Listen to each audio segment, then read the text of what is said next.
On a commencé avec un temps de prière pour des enfants qui sont au tout début de leur existence. Et je voudrais poursuivre avec une déclaration du même auteur d'ailleurs que celui de cette prière, mais d'un homme qui par contre est arrivé à la fin de son parcours. Cet homme, c'est Paul, qui écrit à l'un de ses disciples, un de ceux qu'il a formé et accompagné pendant des années.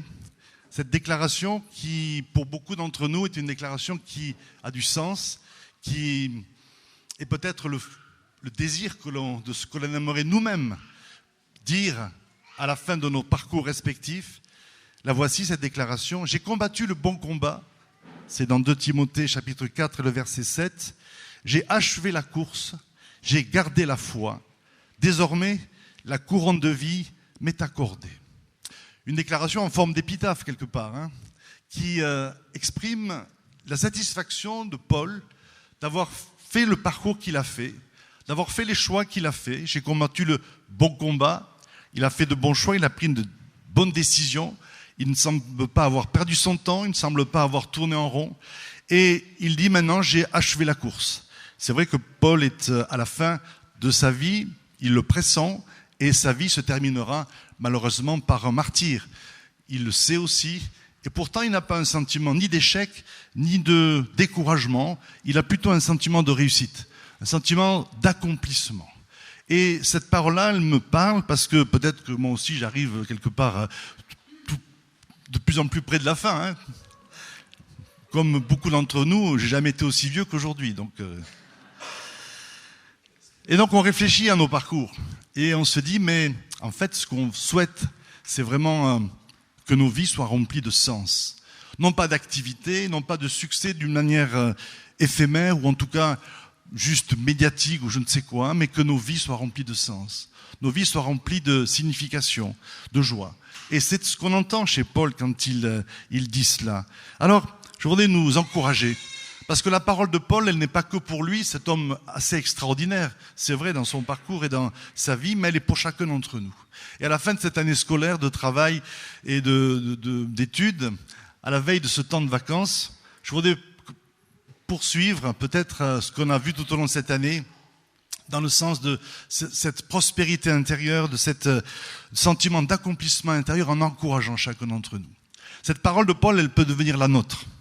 Parce que Dieu a pour nos vies un but, un plan qu'il veut accomplir, comme nous l'avons lu dans cette prière de Paul aux Thessaloniciens pour ses enfants.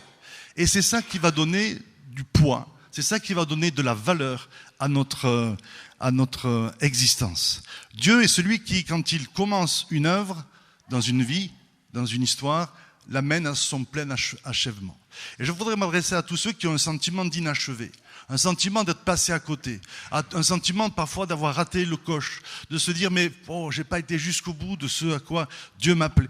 On est tous gagnés parfois par ce genre de découragement. Moi je le suis régulièrement et depuis des années, mais j'apprends à me soigner. Et cette parole-là est une façon de se soigner, en rappelant que, comme Paul le dira d'ailleurs, dans une autre épître, une autre de ses lettres, dans l'épître aux Philippiens chapitre 1 verset 6, il dit, et je voudrais qu'on reçoive cette parole ensemble, « Je suis persuadé que celui qui a commencé en vous, en nous, une œuvre bonne, en poursuivra l'achèvement jusqu'au jour du Seigneur Jésus-Christ. » C'est une parole qui ne dépend pas de nous, qui ne dépend pas de nos compétences, qui ne dépend pas de nos capacités, mais qui dépend de Dieu, et sur laquelle on peut s'appuyer, sur laquelle on peut faire reposer nos vies. Et peut-être qu'on pourrait, c'est une bonne façon de se l'approprier, c'est de la confesser cette parole, chacun pour soi. Dieu est le Dieu de l'accomplissement. L'œuvre bonne qu'il a commencée dans nos vies, il n'a pas l'intention de s'arrêter là. C'est pas le Dieu qui se décourage en disant « Oh là là, je suis là, alors on n'y arrivera jamais ». C'est pas le Dieu qui dit « Bon, ben allez maintenant, va ton chemin, tant pis, je vais me tourner vers d'autres de mes créatures ». C'est le Dieu qui, dans chacune de nos vies, poursuit l'achèvement de l'œuvre qu'il a commencée. Dieu ne laissera rien dans nos vies qui soit inachevé. Il ne laissera rien qui soit en plan. Il ne laissera rien qui soit au hasard. Mais il a ce projet, il a cette intention, et elle s'est réalisée en Jésus-Christ, notre Sauveur, cette intention de nous réaligner sur son plan et de nous faire entrer dans son plein accomplissement. L'Écriture est remplie d'encouragement dans ce sens-là. Dieu est le Dieu, dit le prophète Ésaïe il y a bien longtemps, le Dieu dont les projets réussissent toujours. C'est bon de croire en un tel Dieu, n'est-ce pas? Parce que je ne sais pas vous, mais moi, mes projets, parfois ils capotent, parfois ils traînent, parfois... Et là, il y a beaucoup de choses à apprendre, à découvrir. Mais le Dieu que nous aimons, le Dieu à qui nous confions nos vies, le Dieu à qui nous remettons notre existence, comme nous l'avons fait pour ses enfants, c'est le Dieu dont les projets réussissent toujours. Il tient bon dans ses intentions, il tient bon dans sa capacité à réaliser ses promesses et à réaliser son plan. On a tous ce besoin d'accomplissement, n'est-ce pas? Et je ne voudrais pas qu'on aborde l'été avec... Moi, je me souviens de certains étés où... Et c'était un peu ma maladie récurrente. Certains étés où je passais le temps à faire le bilan. Le bilan de ce que j'avais réussi, mais aussi le bilan de ce que j'avais raté. Des choses qui n'étaient pas allées jusqu'au bout, des occasions où j'ai été nul, où j'ai pas été à la hauteur. Et tout l'été, toutes mes vacances, alors vous imaginez pour ma femme et mes enfants, ce que ça pouvait engendrer comme mélancolie, je repassais tout cela en disant « Ah là là là là là ». Eh bien, l'idée, alors peut-être que je parle pour moi seulement, mais si vous êtes dans ce cas-là, l'idée c'est qu'on n'aborde pas un été de cette façon-là, mais qu'on l'aborde dans la foi que Dieu poursuit son œuvre dans nos vies. Même si l'année qui vient de passer est une année de haut et de bas parfois, une année dans laquelle on n'a pas vu toujours la réalisation de nos envies, de nos désirs, on sait que Dieu poursuit son but dans le temps et dans l'histoire. Et ça, c'est notre encouragement. Un encouragement qui doit nous aider au repos, qui doit nous aider à la... Vous savez, il n'y a pas plus épuisant, on dirait que la canicule en ce moment, oui, certainement, mais il n'y a pas plus épuisant que de tourner en rond dans sa vie, que de chercher sa voie et de pas avoir l'impression d'accomplir ce pourquoi on est né. Et c'est pour ça que Jésus dit à cette foule qui est fatiguée, qu'il voit être harassée, il dit « Mais venez à moi, vous tous qui êtes fatigués et chargés, et je vous donnerai du repos. » Non pas que Jésus allait inviter ces gens à être des rentiers toute leur vie sans aucune activité. Non, au contraire. Mais le repos dont il parle, c'est celui qui consistait à venir apprendre de lui, à venir...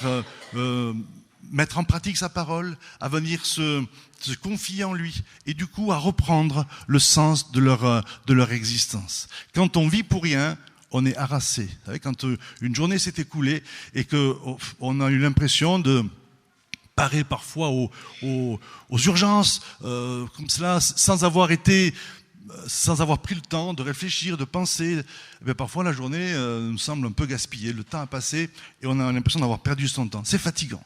Mais quand on est au cœur de ce que Dieu nous demande et que notre vie s'organise autour de son plan, alors il y a un sentiment de paix et de repos, qui ne veut pas dire qu'on est dans la fanfaronnade, le triomphalisme. Non, ça ne fait pas de nous des super-héros, ça fait juste de nous des personnes qui vivent avec ce sentiment d'accomplissement pour lequel nous avons été créés. Par contre, pour que ce plan de Dieu s'accomplisse dans notre vie, parfois il faut un petit peu revoir notre compréhension de l'accomplissement. Il faut revoir nos valeurs. Il faut revoir notre façon dont Dieu conduit nos vies. Vous avez bien compris, je ne suis pas en train d'essayer de flatter notre ego en disant il faut se réaliser, il faut parvenir à son plein potentiel. C'est vrai, mais d'une certaine façon, pas pour soi-même, pas pour notre propre gloire, pas pour notre ego, encore une fois, mais pour la gloire de Dieu.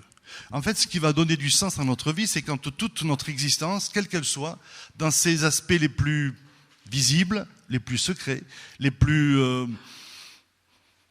grands à nos yeux, comme les plus humbles, quand notre vie va être orientée vers la gloire de Dieu. L'apôtre Paul dira, toujours le même, dira aux Corinthiens, au chapitre 10 de sa première lettre, au verset 31, « Ainsi, quoi que vous fassiez, que vous mangiez, que vous buviez, faites tout pour la gloire de Dieu. » Et c'est ça le sens de la réussite qui doit remplir nos vies.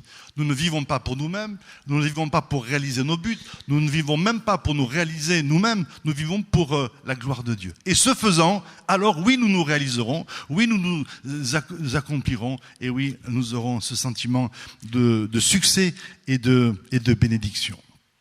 Comment donc entrer dans cette destinée? Comment peut-être se servir de l'été qui est devant nous pour recentrer, retrouver le sens de notre vie? Eh bien, d'abord, être à l'écoute de Dieu. Découvrir la volonté de Dieu. Ce matin, on est dans sa présence et il y a des choses qui viennent dans notre esprit. Il y a parfois des révélations ou parfois des pensées, des désirs. Et là, c'est quelque part quelque chose qui vient du ciel. Patricia a parlé d'un Dieu de communication. Dieu veut nous révéler le but de notre existence. Dieu veut se révéler à nous. Et la Bible dit que nous devons discerner sa volonté. Cette volonté, elle est bonne, agréable et parfaite. Et je voudrais qu'on ne se quitte pas ce matin sans que chacun d'entre nous soit disposé à entendre la voix de Dieu pour dire, Seigneur, quelle est ta volonté pour ma vie? Quel est ton choix? Quelle est ta décision? Quel est ton désir? Quelle est la direction dans laquelle tu veux que je m'engage? Et si nous le faisons, Dieu va répondre. Et Dieu va redonner du sens dans notre vie. Des fois, on se dit, le péché, c'est une notion religieuse, c'est quelque chose qui est dépassé. Et pourtant, la Bible nous dit que le péché, c'est justement marcher à côté. Marcher à côté de sa destinée, marcher à côté de sa vie, c'est rater le but. Et c'est souvent le sentiment que nous avons. Finalement, le péché est attaché à nous bien plus fortement qu'on ne l'imagine. Mais la bonne nouvelle, c'est que Jésus est venu sauver, chercher et sauver ceux qui étaient perdus. Qu'est-ce qui est perdu dans ta vie? Le sens, peut-être. Le sens de ta vie professionnelle, le sens de ta vie familiale, conjugale, le sens de ton existence. Tout ça, nous sommes perdus dans toutes ces dimensions. Très souvent, eh bien, Jésus vient nous chercher là où nous sommes. Il ne nous rejette pas. Dieu n'est pas le Dieu qui favorise les élites et qui nous regarde en disant, bon, quand tu seras parvenu à telle dimension, alors à telle hauteur, je commencerai à m'occuper de toi. Non, non, non. Jésus est venu nous chercher. Il nous cherche là où nous sommes. Dans nos désarrois, dans nos désappointements, dans nos déceptions, dans nos frustrations, c'est là qu'il vient de nous chercher. Il vient et auprès de ceux qui sont humiliés, auprès de ceux qui, justement, sont prêts à écouter. Quand on est satisfait de soi, avec le sentiment d'avoir triomphé et gagné tous les records, on n'est pas très à l'écoute. Mais quand on est parfois brisé par cette dimension d'échec qui peut nous coller à la peau, alors on peut être plus accessible dans l'humilité devant Dieu. Et Dieu vient nous chercher à ce moment-là. Ce matin, c'est ma prière. On va prier dans quelques instants. Je ne vais pas être très long. Pour que Dieu vienne nous chercher partout où nous sommes perdus. Partout où nous errons. Oui, nous, plus loin, errons. Partout où nous tournons en rond. Partout où nous tâtonnons. Dieu vient nous chercher. Quel Dieu bon nous avons, n'est-ce pas? Au lieu de nous laisser tourner en rond, il vient marcher à nos côtés. Et il vient nous réaligner en nous faisant découvrir sa volonté. Ensuite, quand cette volonté commence à s'imprégner dans nos cœurs, celle de l'aimer, de comprendre pourquoi nous faisons telle activité professionnelle, pourquoi, qu'est-ce que Dieu veut pour notre famille, qu'est-ce que Dieu veut pour notre quotidien, alors eh bien, on se met en route et on se met à marcher. Et il y aura peut-être des décisions à prendre. Vous savez, les hommes de la Bible qui ont entendu la voix de Dieu n'ont pas fait qu'entendre la voix de Dieu. À un moment donné, leur vie s'est mise en route. Je pense à Abraham, à qui Dieu dit un jour, va-t'en de ton pays, va-t'en de ta famille, non pas pour disloquer les familles et les détruire, mais pour des raisons qui lui appartenaient en son temps, et va vers le pays que je te montrerai. Et la Bible dit qu'Abraham se leva, il est parti. Voilà. Il y a des décisions parfois qui ont besoin d'être prises. Et peut-être que c'est un jour de décision aujourd'hui, peut-être dans notre vie. Décider de renoncer à tourner en rond. Décider de renoncer à céder au découragement et à la frustration. Décider de dire, oui Seigneur, je veux te suivre, je veux apprendre à marcher avec toi. Je vais apprendre avec mes faiblesses, avec mes tâtonnements, mais je veux apprendre. Je veux découvrir la vie que tu as pour moi. C'est peut-être un jour de décision. En tout cas, cet été peut être un temps de décision dans lequel, précisément, eh bien, sur le plan professionnel, sur le plan des relations, sur le plan de notre vie intérieure, nous allons mettre de l'ordre pour pouvoir nous réaligner sur le plan de Dieu. Et puis, ayant dit cela, et ce sera peut-être mon avant-dernier point, c'est pas parce qu'on est au cœur de la volonté de Dieu que tout se passe comme on le souhaiterait et que tout arrive comme ça. Il y a des gens qui pensent qui espèrent que quand on donne sa vie à Jésus, quand on marche avec lui, alors tout va aller mieux. Ça va aller beaucoup mieux, ça c'est sûr. Il y a parfois des choses qui mettront du temps à se mettre en ordre, des bénédictions, des promesses, des destinées qui mettront du temps à se réaliser. Mais ce n'est pas du temps perdu, ce n'est pas un temps négatif, ce n'est pas un temps sombre, c'est juste le temps dans lequel Dieu nous apprend à lui faire confiance et à marcher avec lui. En fait, ce que Dieu fait, ce que Dieu veut, c'est pas que nous réussissions notre vie. C'est même pas que lui réussisse à travers nous. Ce que Dieu veut, c'est nous former dans la confiance en lui, dans la relation avec lui. Et parfois, ça passe par des temps dans lesquels cette confiance a besoin d'être éprouvée, d'être approfondie. Et c'est ça le temps des épreuves. Les temps où ça tarde, où on se dit, mais quand est-ce que Dieu va répondre à ma prière? Quand est-ce que je vais entrer dans la destinée que Dieu a prévue pour moi? Ce temps d'attente, ce n'est pas du temps perdu, c'est juste le temps dans lequel Dieu nous fait mûrir, il nous fait grandir, il nous enracine en lui. Et il ne faut pas lâcher à ce moment-là, il ne faut pas lâcher. Il ne faut pas lâcher en pensant que bah non, finalement, Dieu nous oublie, les promesses qu'il nous fait, finalement, c'est pas fiable. Non, il faut juste approfondir sa relation avec lui, persévérer dans ce qu'il nous dit, dans ce qu'il nous montre, dans sa présence. C'est l'histoire d'Abraham encore, dont cet homme qui avait reçu une promesse incroyable, c'est de donner naissance à une postérité, et que sa postérité allait remplir toute la terre. Cette promesse, il ne la reçoit pas quand il a 20 ou 30 ans, il la reçoit à 75 ans. C'est déjà assez... Alors, je respecte tous les hommes de 75 ans parmi nous, mais c'est quand même pas le bon moment pour avoir une postérité. Encore que, en tout cas pour l'avoir. Pour l'avoir peut-être avec un L apostrophe, mais pour l'avoir de ses yeux, c'est un peu tard. Et puis, finalement, Dieu répond à cette parole. Et plutôt que de se décourager avec le temps qui a passé, puisqu'il a attendu 25 ans, plutôt que de se décourager, il a dit qu'il a donné gloire à Dieu. Il s'est approfondi dans la relation avec Dieu. Je voudrais donner un conseil à tous ceux qui veulent entrer dans le plan de Dieu, donnez gloire à Dieu. Bénissez Dieu, soyez reconnaissants, élevez son nom, proclamez son nom envers et contre tout. Et vous allez voir que la foi qui parfois vacille avec le temps qui passe, avec les épreuves, avec les incompréhensions, cette foi est renouvelée. C'est quelque chose de, j'allais dire magique, mais non, c'est pas bienvenu. Quelque chose de mystérieux, de puissant. Donnez gloire à Dieu, se levant le matin, la nuit, pendant les insomnies. Gloire à Dieu, gloire à Dieu, gloire à Dieu.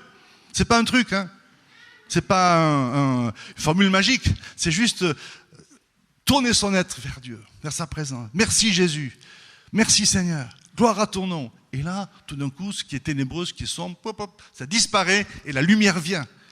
Alors pas simplement dans la nuit, dans les insomnies ou dans les moments comme ça, mais tout au long de l'existence. Faisons de cet été un été dans lequel on donne gloire à Dieu. Dans lequel, dans nos temps de repos, de vacances, on élève son nom. On ne fuit pas sa présence. Les vacances, ce n'est pas la fuite. C'est le ressourcement dans sa présence. En se détendant, en arrêtant ses activités, mais c'est du ressourcement. Que cet été soit marqué par le fait que nous donnons gloire à Dieu. Toujours plus. Que nous approfondissons notre relation avec lui. Et à ce moment-là, alors, Dieu va agir dans nos cœurs d'abord, nous guérir de l'impatience, nous guérir de nos frustrations, de guérir parfois de nos rigidités, de tout ce qui a besoin de s'élargir et d'être libéré en nous. Et puis ensuite, alors on pourra, le temps viendra, mais on pourra aborder l'année prochaine et surtout la marche dans notre destinée avec sa grâce et avec sa bénédiction. Alors pour terminer sur l'exemple d'Abraham, parfois, il y a des rêves dans nos vies, il y a des paroles que l'on reçoit, il y a des destinées que l'on veut vivre, mais qui ne sont pas destinées justement à notre temps terrestre à nous. La Bible nous invite à voir plus loin, à voir dans toutes les générations. Et c'est ce qu'on fait ce matin à travers ses enfants, la bénédiction de ses enfants. On ne pense pas qu'on va vivre toutes les dimensions de l'accomplissement du plan de Dieu, toutes ses promesses, toutes nos visions dans le temps de notre parcours terrestre. Mais par contre, nous préparons l'avenir, nous bénissons les enfants, et ce sont ces enfants parfois qui verront l'accomplissement de nos destinées et de nos rêves. Et il faut que l'Église, cette vision générationnelle où on transmet de génération en génération, on transmet le flambeau et la bénédiction de Dieu. Donc pas de découragement, même si quand on est appelé à vivre et à voir des accomplissements concrets dans notre parcours, mais on ne verra pas tout.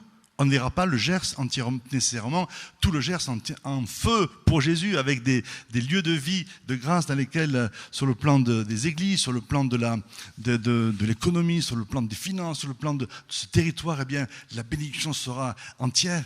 On en verra des parties, C'est pareil pour notre pays. On le verra en partie, mais on ne le verra peut-être pas dans sa plénitude. Mais nos enfants le verront. Nos enfants, nos petits-enfants, nos arrière-petits-enfants, et autant que de générations qui nous suivront le verront, parce que Dieu est un Dieu de générations. C'est à lui que nous rendons la gloire dans l'Église et dans toutes les générations.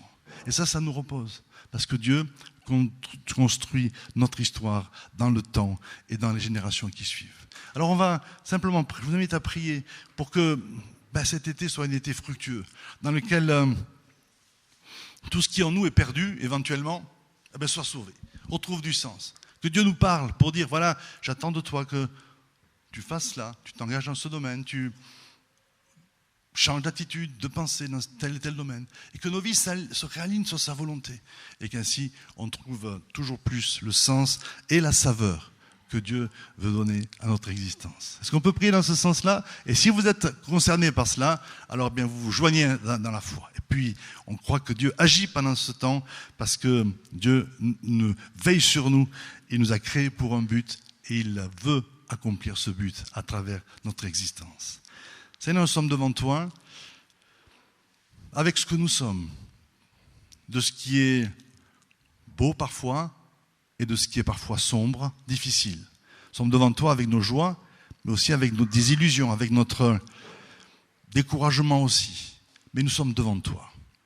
Et nos yeux sont sur toi. Non pas sur ce que nous voyons, sur ce que nous ressentons, sur ce que notre quotidien semble être fait, mais nos yeux sont sur toi. Et nous te louons parce que tu veux redonner à nos vies le but et le sens pour lequel nous avons été créés. Te louons parce que tu as donné Jésus pour venir nous chercher là où nous sommes. Et dans ce moment-là, c'est possible pour chacun d'entre nous de dire « Jésus, viens à ma vie, viens me secourir, viens me parler. Jésus, viens à mon secours. » Et à ce moment-là, quelque chose va se passer de connexion avec le ciel qui va nous faire nous tenir debout et entrer dans le projet de Dieu pour nos vies. Seigneur, je prie, et si c'est votre souhait de faire de cet été un été fructueux, un été plein de sens, un été dans lequel nos vies se réalignent et retrouvent encore plus de saveur et d'accomplissement que jamais, si c'est votre souhait, vous pouvez vous lever avec moi et nous tenir ensemble devant Dieu.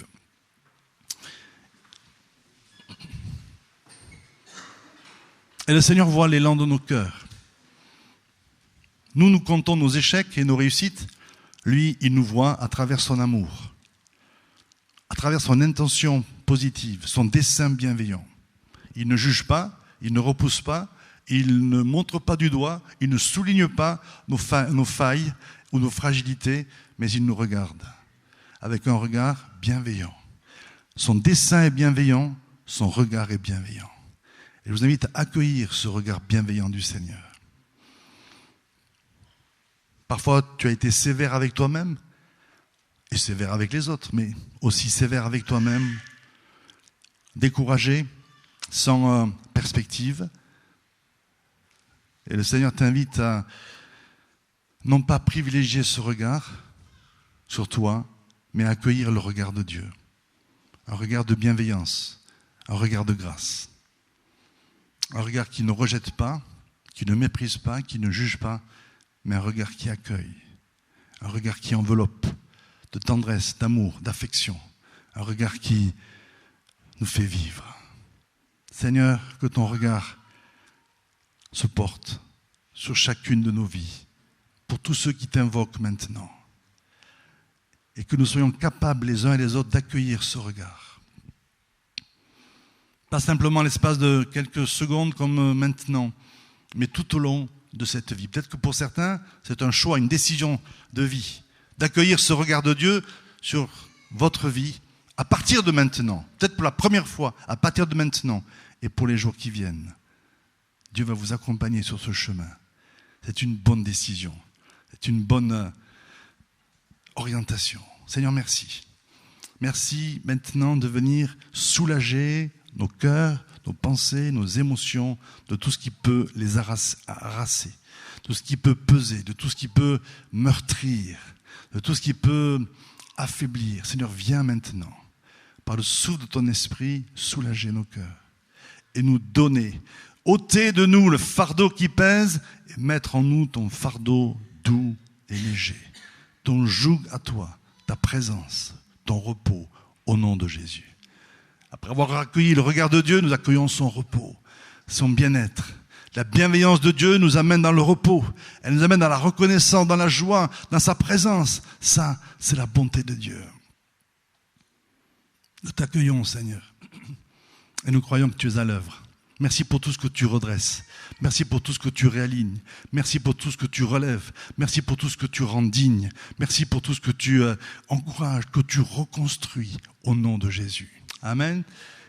Croyez que Dieu reconstruit, rétablit et relève nos vies, même si elles ressemblent à des ruines parfois. Dieu est le Dieu qui va jusqu'au bout de son projet, de son plan.